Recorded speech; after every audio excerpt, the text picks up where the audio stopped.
So my research question was, to what extent are smartphones helpful or harmful towards mental health? And after I did some research, I came to the claim that the use of smartphones has taken a big toll from us, causing an increasing number of mental health issues such as depression, anxiety, and stress. That due to the many hours that we spend on these cell phones and smartphones per day. And this shows us that people need to limit the amount of phone use they have throughout the day. I used source A, through the looking glass, I used it for the illusion versus reality, and I used that because Alice never really visualized real reality throughout it. She saw all this like moving chess pieces and everything, which is kind of what happens when we see our phones. We get sucked into this different reality and see all this different stuff, and not really perceiving what's actually happening around us. And then I used source B with all the new technology that's coming out and all the new sensors and how that's really going to affect us in the future.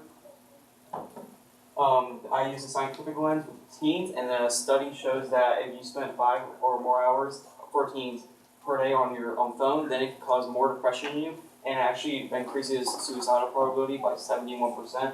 And then I found a statistic, and I made it into a graph that when you're on average throughout the world, when you're 0 through 8, you use it 50 minutes per day, a smartphone. When you're 8 through 12, you use it 6 hours per day, and then as your teenage years go on, 13 through 18, we already use it up to 9 hours a day, around there, which is a lot, which proves that people use it more than 5 hours a day, which is a big issue.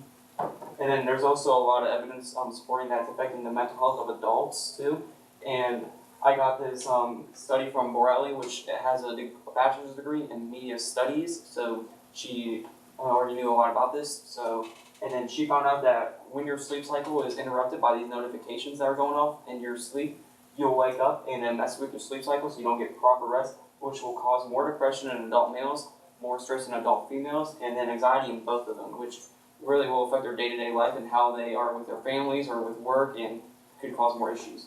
And then I used source B with the future of technology and everything. And I found that phones will become more advanced, and we don't really know what path it's going to take, but it's looking like they'll just get more addictive as we go on and everything. And CNN already took some surveys and everything, and 50% of teens feel like they were already addicted to their cell phones and felt like there was already too much on it, which is shown that the more technology that's going to come out, the more addicted they're going to become.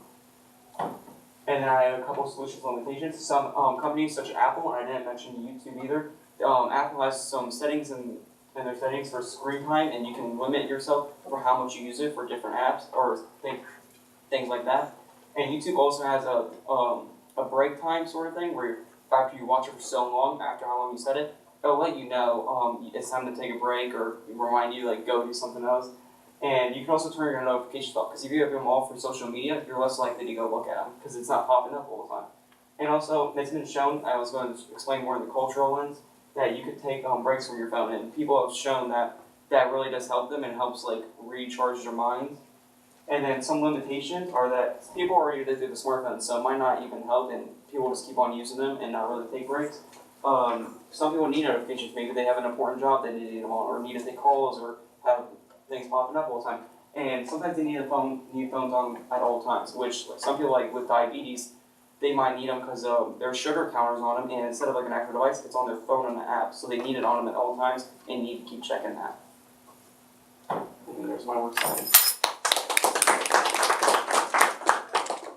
Okay, one question for you, and it is, what advice would you have for other researchers who consider this topic? I would suggest going more into the futuristic lens, because there's a lot right now in today's topic looking at how it's affecting people today. But as seen by CNN and Source B, it's becoming more addictive with the new technology that's coming out. So seeing how that will like portray into future generations and how that's going to affect them, will they adapt to it, or will it just hurt them more in their mental health?